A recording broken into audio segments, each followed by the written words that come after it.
onye ji aha apụga wee na-azọ ọkwa nnọchite anya Anambra Central Senatorial District na nhọpụta izugbe 2023 bụ Honorable Dozie Nwankwo efolugo ntutu tani ya ga-emezurori ma meri karịa na nkwa niile ya na-ekwe ndị Anambra Central n'oge achụmnta vootu ya. Honorable Nwankwo kwuru nke a n'oge ehibere otu Anambra Central Sikh Dozie Nwankwo ACSDN n'Ọka. Chibuzo Obidike ga-akọrọ gị akụkọ nke ọma.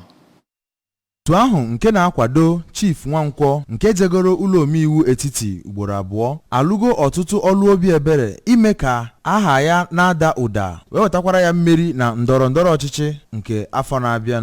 Otu ahụ jikwe ohere ahụ nye ndị niile na-azọ ọkwa ọchịchị na ọkọlọtọ apụga nkwado. Onye kpọkọtara otu ACSDN bụ Prince Ikechukwu ndị Igwe kwuru na eguzoro otu nkwado ahụ na wọọdụ niile dị na Anambra Central ma kwukwa na ọ bụ ihe ha jikọrọ ọnụ na-emere onwe ha. Honorable Nwankwo onye kwuru na ọ bụ onye ndọrọndọrọ ọchịchị anya ruru ala bụkwa onye ihe gbasara ndị Anambra Central na-emetụta kwuru na Prince ndị Igwe aghọtago ebumnuche ya. Ọ gwakwara ndị otu pati apụga na ndị niile na-azọ ọkwa ọchịchị n'ọkọlọtọ pati ahụ bụ ndị apịrị aka họpụta ma kwekwa nkwa na ọ ga-emezu okwu ya niile. Ndị ọzọ na-azọ ọchịchị n'ọkọlọtọ pati ahụ n'okwu ha tiri ndị mmadụ aka n'obi na ha ga-agba mbọ hụ na otu pati apụga tururu ugo n'afọ na-abịanụ. Ndị ọzọ tinyere ọnụ n'okwu n'ọgbakọ ahụ bụ ndị isi oche okpuru ọchịchị Ọka South nakwa Dunukọfịa bụ Maazị Tangod Anagọ nakwa Augustine Onyemobi. Enyekwara ọtụtụ ndị mmadụ nkwanye ugwu pụrụ iche nke onye bụbu onye isi oche okpuru ọchịchị Ọka South Maazị Lee Onwuba na Chief Azubike Ekwe ọzọ so n'ime ya.